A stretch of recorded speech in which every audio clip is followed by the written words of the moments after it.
Morning, y'all. Welcome back to the channel. Glad y'all are here today. First thing this morning, I am making some lard. It's a very simple process. It's something I do with all the leaf fat from our hogs. And it takes a few hours, so I like to do this first thing in the morning. Now, your leaf fat is your fat that's kind of around the kidneys of the pig, and it's going to make some of your best lard. You can use fatback stuff like that. It makes good lard too, but the leaf fat is my favorite to use.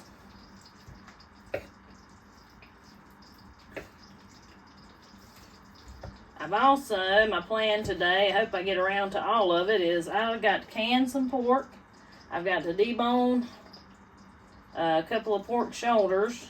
I've got to can some deer meat and possibly get a marinade started for some deer jerky. So, pretty eventful day today. So, I needed to go ahead and get going. So, with lard, when you're making lard, first off, if you're taking your pig to the processor, I'm pretty sure the leaf fat is something you have to ask for. Just like the fat from the beef, you have to specifically ask for it because it's technically, I guess, a byproduct. That may not be the way at all processors, but a lot of them are like that. So it's leaf, like a leaf on a tree, fat. And what you do is you cook it, if you want some good, clean, pure lard, you want to cook it on low. You want it to render out super slow. That's why it takes so long. I don't do it in a big black pot over a fire. I do it right here in my big pot on the stove. I cut up my pieces about like that. So, not huge. You can do bigger pieces if you want to. It renders down a little bit faster. A little bit. By doing smaller pieces. I actually just like them smaller because of the better cracklings that it makes.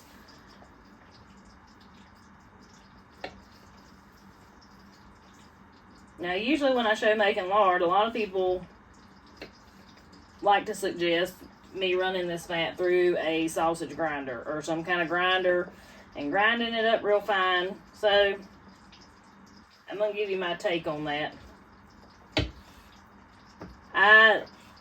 For the time it would take me to run this through the grinder, clean the grinder from all this grease that just run through it, you do not save that much time in the rendering process. Just my 2 cents on it. I don't see that it's worth making that big of a mess. Now, I've not got a pile of fat to do either, so I guess that depends on it too. It's one of those things, to each their own. The colder it is, the easier it is to cut. So this has been in the refrigerator for a few days. So it's pretty easy to cut up, but this pig fat, it'll dull your knife in a hurry.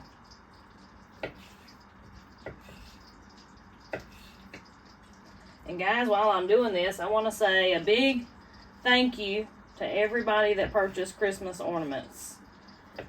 Y'all, me and Andy were blown away. We were blown away. We did not expect to sell out like we did. We sold out in 3 hours, which was mind-boggling. Because, y'all, we had several. I knew we would eventually sell out, but not in 3 hours. So, thank y'all so much to everybody that purchased one. I hope that it brings some warmth to your home from our family to yours for this Christmas season. And again, thank you so much. We are brand new to all this, and really, I mean, honestly, didn't know what to expect.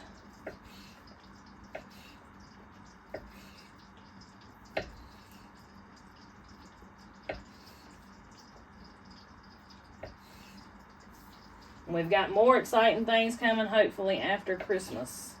I can't wait to share that with y'all either.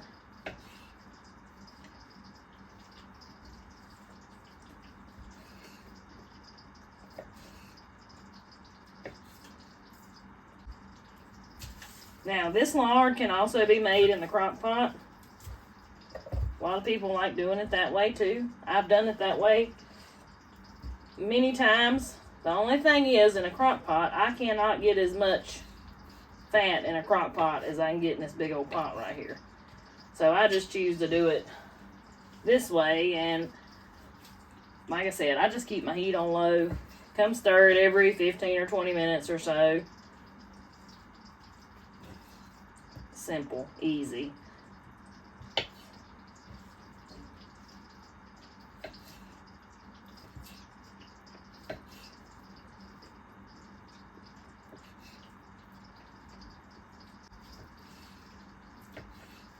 Now, one thing I can tell you about your lard, don't get impatient and crank up your heat.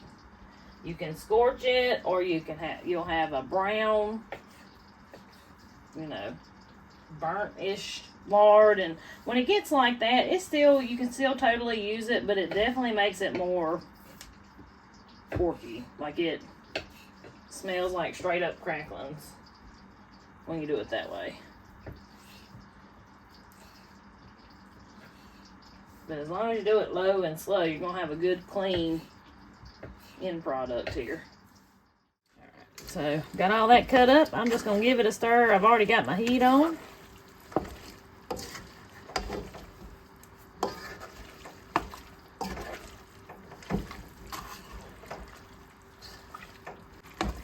Alright. Like I said, stir it about every 15 minutes or so.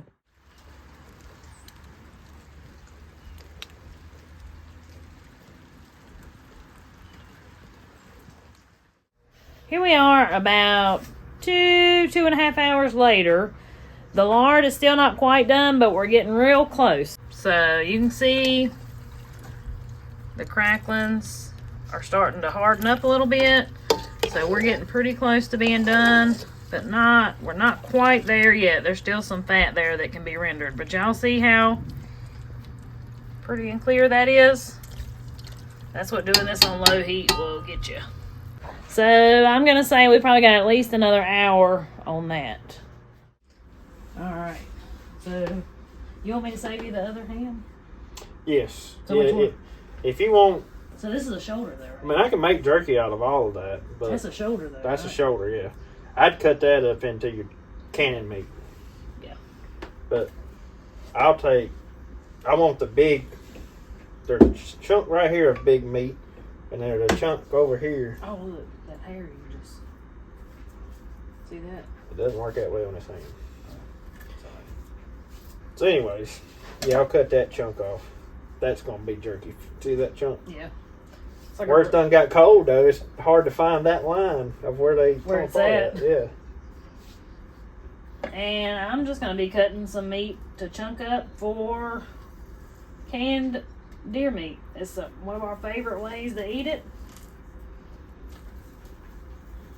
And so I'm just going to go to town. So anything that's left on this ham, too, can be chunked up for deer meat as well. Yep. I like my jerky to be clean meat. I mean, it don't have to be. That's just a personal preference of mine. I like it to not have any of these, like your fat or the gristle or anything like that in it. I like it to be the clean, pure meat, and that's why I prefer to use that roast. This roast off of the ham. That's what I would call it anyway. Yeah.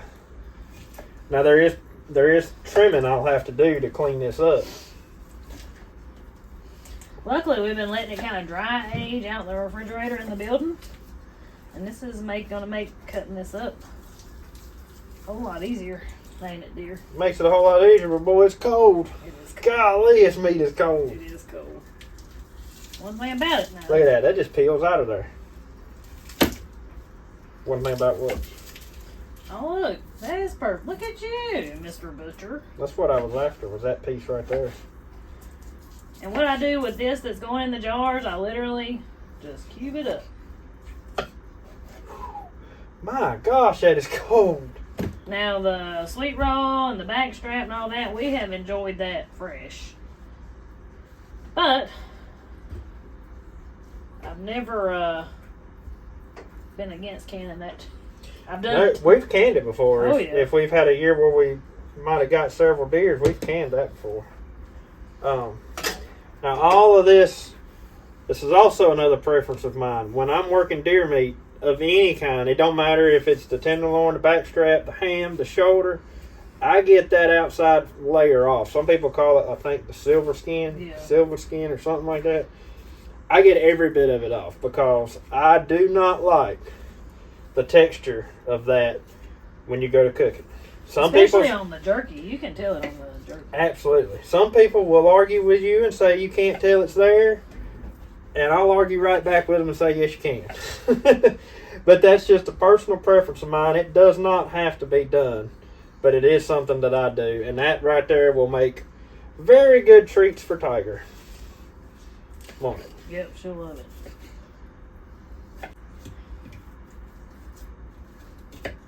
You know, I gave her a pig bone the other day.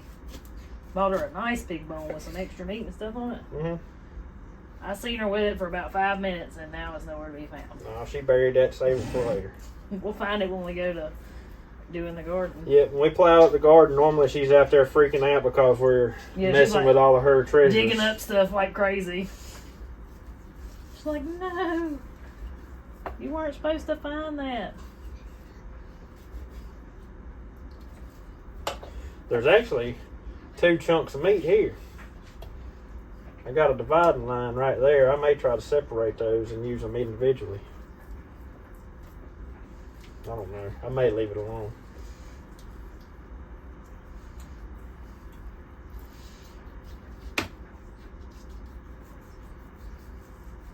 It's also a nice treat for the chickens when you're doing stuff like this. Oh man, yeah it is. They love picking meat off the bone. Chickens are not vegetarians. No matter what people want to tell you, they are not. Are they? Nope. They are the buzzards of the farm. So back when we had like 75 chickens, we had a country ham go bad. Big country ham. It was a good sized country ham, but it went bad. When we sliced into it, we realized it was bad. I took and fed that thing to the chickens. 2 days, they had it down to the bone. Clean. There was nothing left of that thing. It didn't hurt them either. Oh no, they loved it. Yeah, they were fine. Barnyard buzzards. Yep. And now any of your chunk meat that you're going to can up, if you've got like some thin layers of that little film on there, it doesn't really tend to bother it that much because I think canning it. That pressure, I think, pressure cooking it. Yeah, it does away with it. Just like that piece right there, that thin piece, I'm going to give you to that to cut up into your canned meat. What there. is this?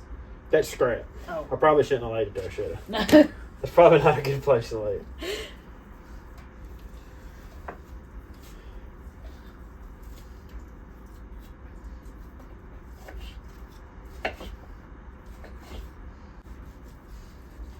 Canned meat, it trips a lot of people out, but I'm going to tell you what, I wouldn't take nothing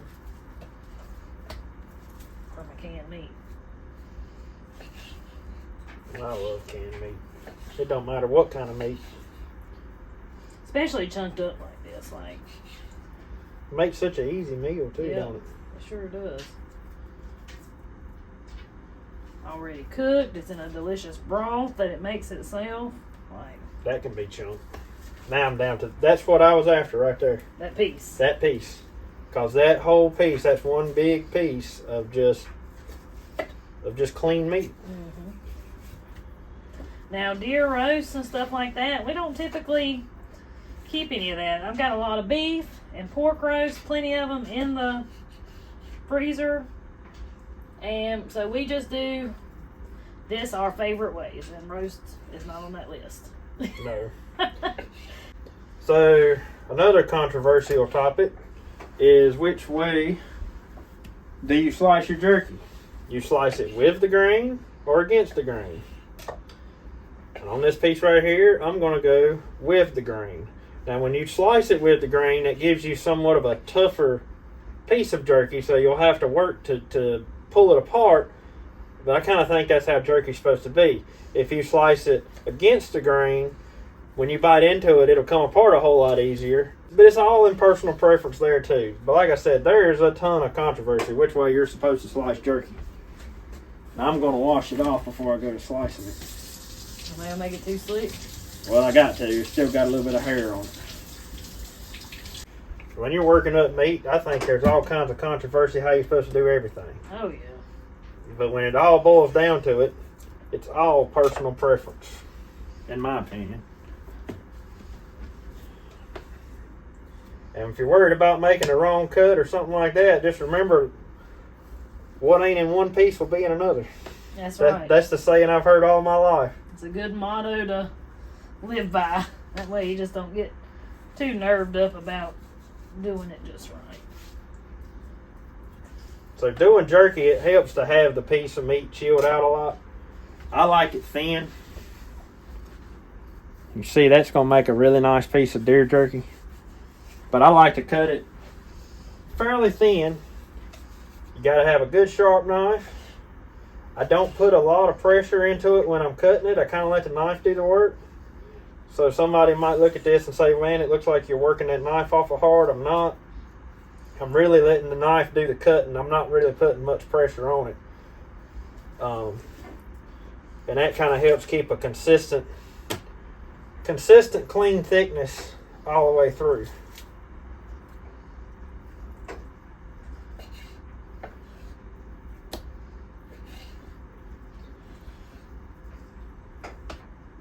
That's going to be some nice jerky right there. Look at that. That is. You gonna leave it that wide? Yeah. Make wide jerky. I mean, I can cut that down the middle if you want, but I kind of like it like that. All right. Whatever the boss man says. We'll give you more to eat on. Bigger piece to chew on. Mm-hmm.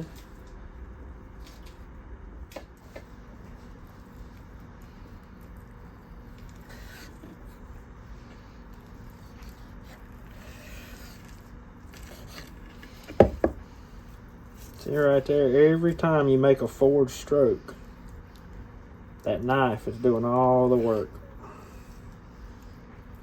I don't really want to be sawing it. I want to be slicing it.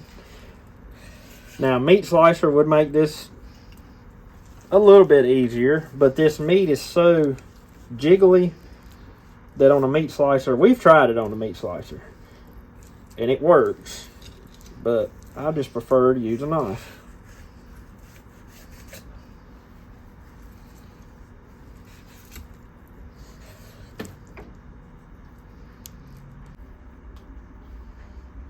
See, when I go back, there's a chunk right there that I'll get. For jerky? Yeah, for jerky. And then there's another chunk. Now you can just lay it in that bowl if you want to. Yeah, I forgot I had a bowl over here. There's another chunk, right? I think it's that one that I'll get. Then the rest of that can go for cubed up meat. All right.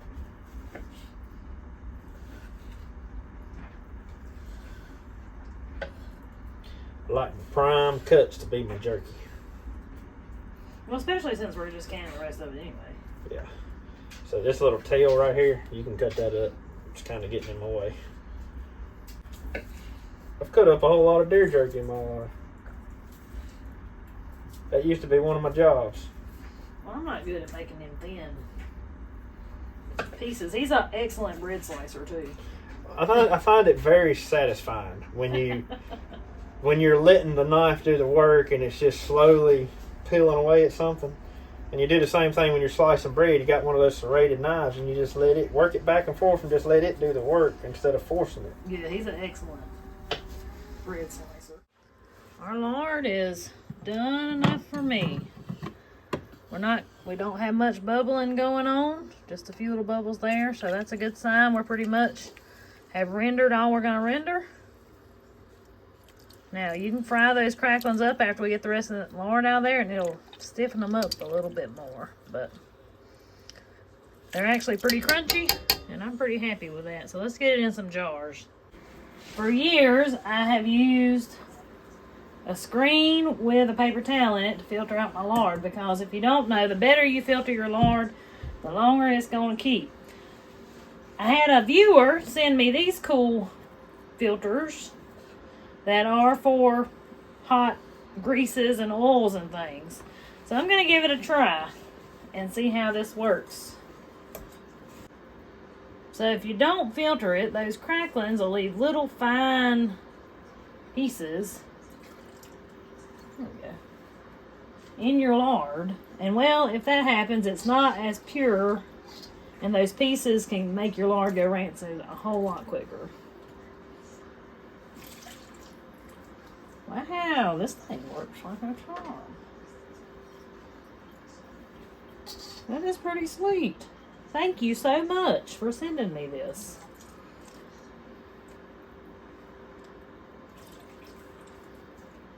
This is what it is.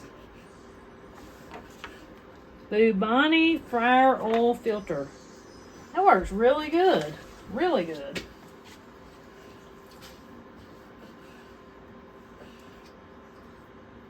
That's going to make this process actually quite a bit faster because it takes it forever to drain through a paper towel.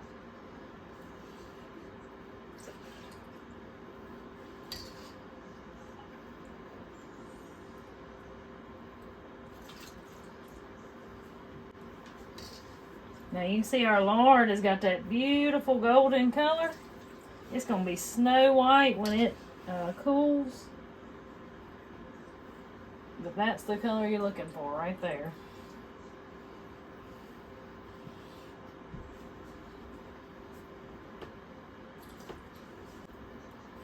Now just don't forget you are working with hot grease when you're doing this. And lard is also shelf stable even if it's not canned. If it's done right and it's rendered right and you filtered it well, it does not have to go in the refrigerator. I never keep mine in the refrigerator, and I don't can it per se, but this stuff is so hot it usually makes the jar seal anyway. So I just put my lid and ring on and it'll more than likely seal itself.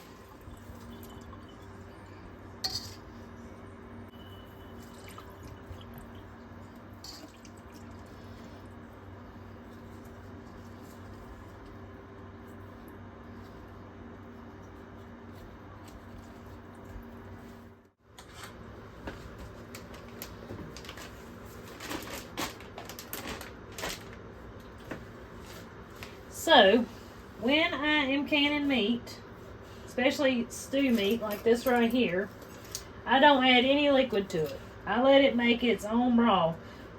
A lot of times it'll be enough broth to completely cover the meat. Sometimes it's not, but that's okay. That's going to give you your most flavor though. Don't water down your meat with water. Just put you a teaspoon of canning salt, or I use Redmond salt. You can use plain salt. Put your lid and ring on there. And that's ready for the pressure canner.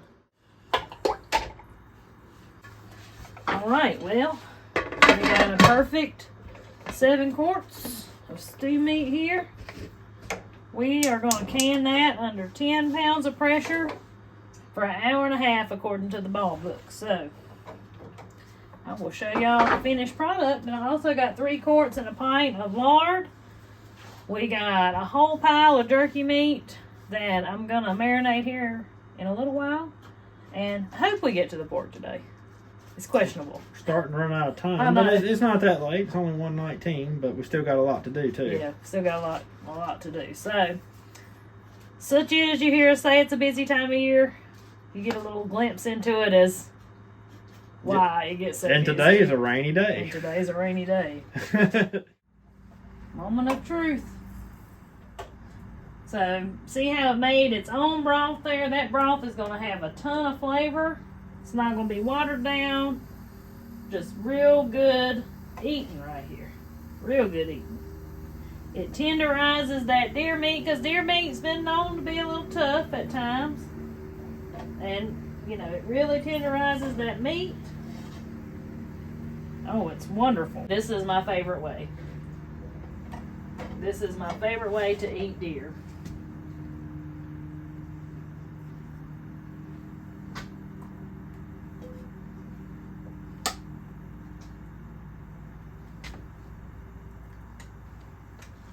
There it is. Alright, so we're going to go ahead and make the marinade for our deer jerky, and I'm going to kind of roughly go off of the Bearded Butcher's recipe.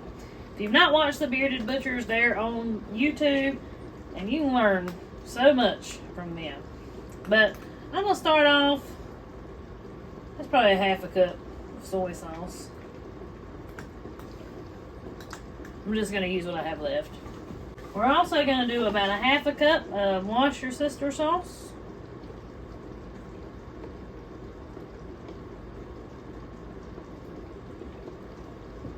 There we go, perfect.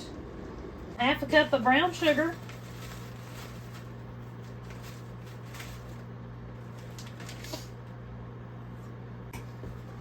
A fourth a cup of honey. And this is some of that Alabama honey that was gifted to us when we went down to Alabama. I must say it is delicious.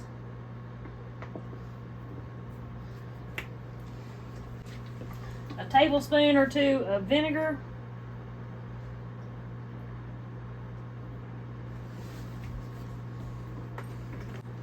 Around a tablespoon of black pepper. Onion powder. Oh, actually, this is garlic powder. A couple of teaspoons of garlic powder. A couple of teaspoons of onion powder. And some salt.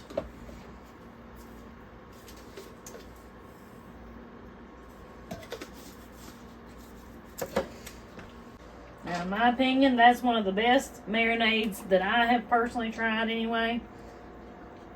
We've made deer jerky for many years. I found this recipe probably 2 years ago, maybe longer than that. And it's the one I'm stuck with.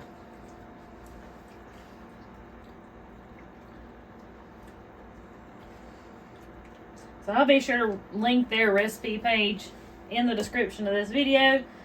Y'all go over there and give them some credit for this, because this is not my recipe.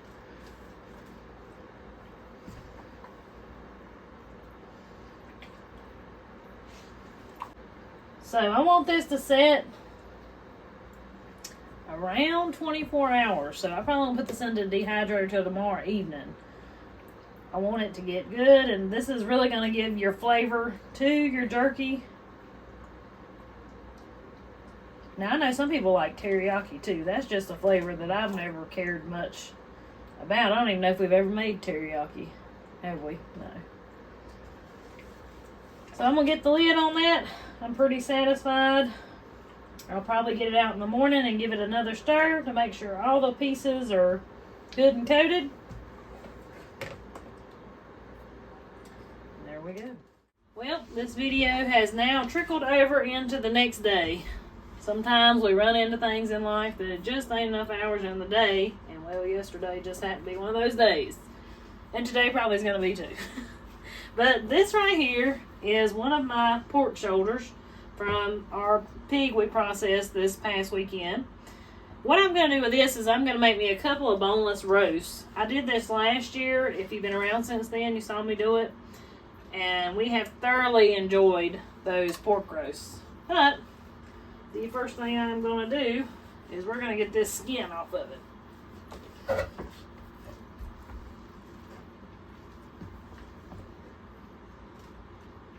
So I'm just going to go through and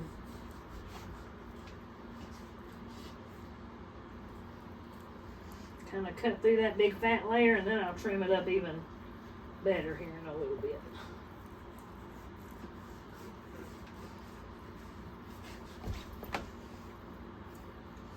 This is one of those things, it's a little bit of work up front, but come the rest of the year, I'll be so glad that I've got it.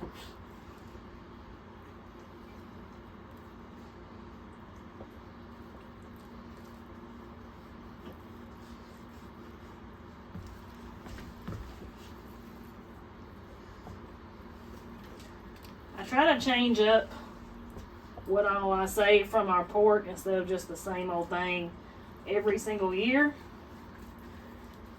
Because, I mean, y'all know how it is. You feel like you're fixing the same old thing all the time.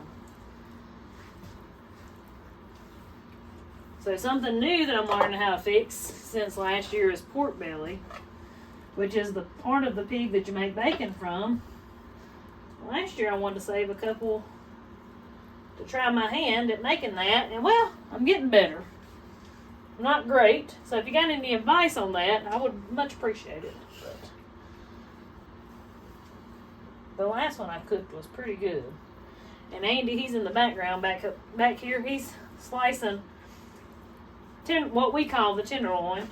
I think the correct name is boneless pork chop, but it's what we call the tenderloin for me. We're going to vacuum seal that too.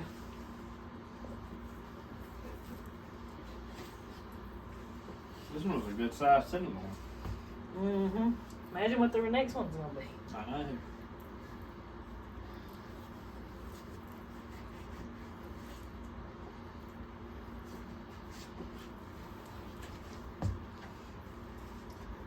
But all this is so much easier to do after the meat is good and chilled. Like I said, this has been in the fridge since last weekend, so.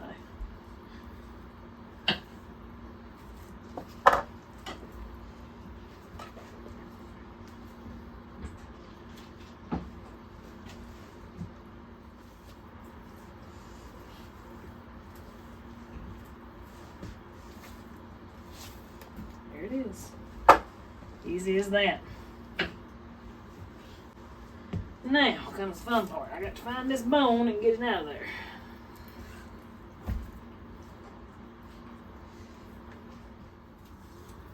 Now this ain't a how-to video on how to debone a shoulder, because I'm just winging it. I just follow the bone. You got an empty jar over there? Yeah. Need it. Yeah. I got a little bit of these scraps I've cut up for you to can. I'm doing pork in quarts this year. Not a bad idea. Yeah, I've been, since everybody's growing up, I've been having to use 2 pints lately, so. Y'all look, what a plate of tenderloin. A pile of it right there. Where do you want me to do with it? Back here with the rest. What about got this? I gotta cut the end up. I'm gonna put the end of it in your canning meat.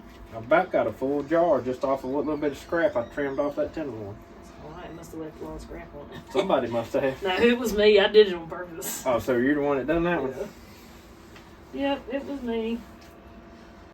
Normally those scraps would go into sausage, but I trimmed that tenderloin up and I left those chunks for the sole purpose of I was planning on using this canning meat. Well, I was wondering because I didn't think it was cleaned up quite as good as it normally is. That makes sense now. I did it. It was purposeful though. And there's your jar of canned. Sweet. That right there makes some good eating. It will. I'd as soon have that canned meat than anything. Oh, I know. It's like that deer meat. That's the best way. Wow, that shoulder made 3.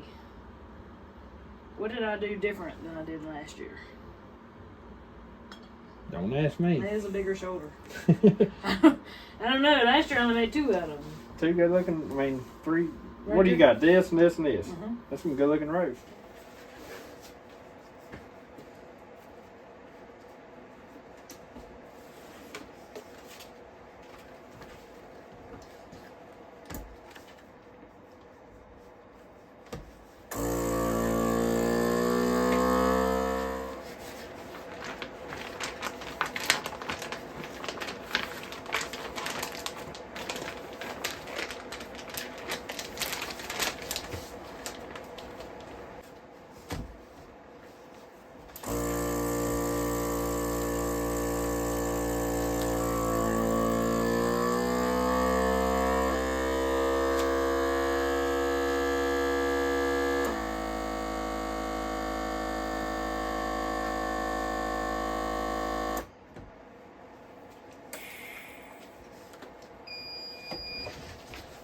Alright.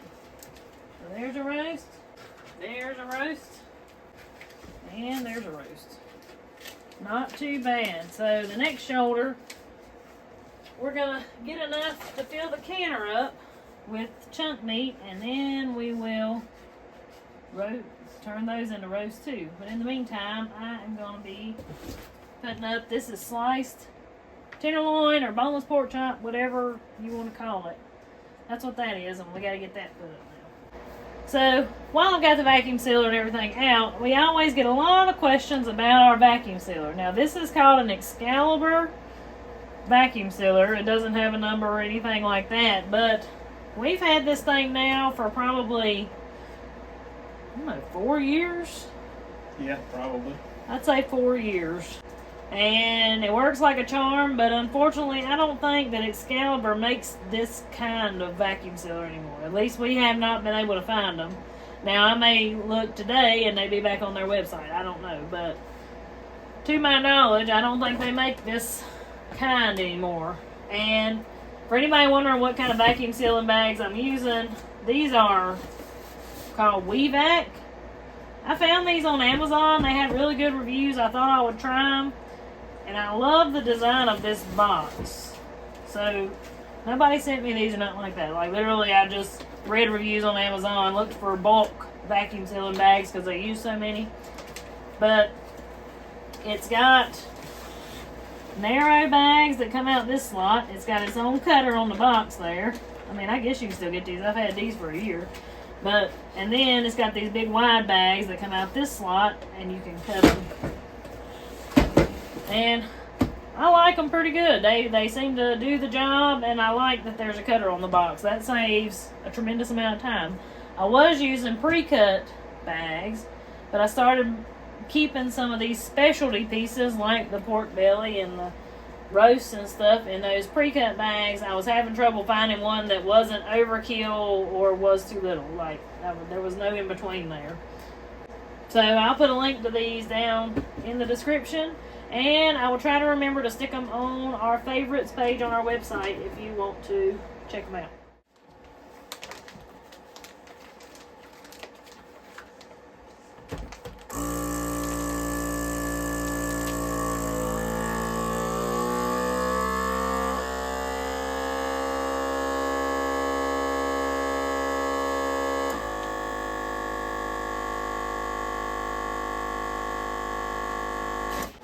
So there's another pretty little roast.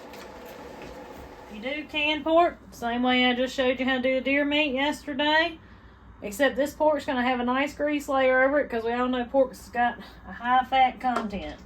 You'll do it for the same amount of time, an hour and a half, with a teaspoon of salt.